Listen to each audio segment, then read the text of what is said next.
ప్రశ్నించాలి. మీరన్నటువంటి మాటలే, మీరు చెప్పినటువంటి మాటలే. చంద్రబాబు నాయుడు గారు ఆడబిడ్డ నిధన్నారు అమ్మా, 1500 నెలకు అన్నాడు కదా. 18 ఏళ్ళ నుంచి 50 ఏళ్ళు ఉన్నటువంటి మహిళలకి అంటే 1500 నెలకంటే సంవత్సరానికి 18,000, 2 ఏళ్ళు అయింది, 36,000 వచ్చినాయా ఎవరికన్నా? దాని గురించి చెప్పరు, 36,000 గురించి చెప్పరు.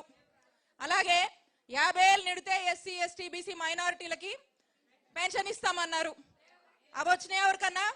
రాలా, ఇవ్వరు, చెప్పరు వాటి గురించి. గ్యాస్ సిలిండర్లు అన్నారు, గ్యాస్ కొరత నడుస్తుంది, ఇంకా ఇచ్చే పని లేదు వాళ్ళకి.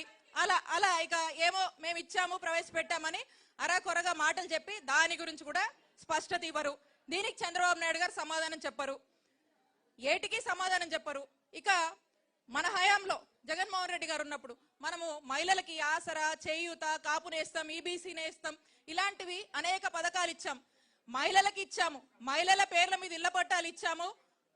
డీబీటీ పద్ధతిలో డైరెక్ట్ గా మహిళల అకౌంట్లకే మనము డీబీటీ నాన్ డీబీటీ పద్ధతిలో వాళ్ళ అకౌంట్స్ కి డబ్బులు జమ చేశాము.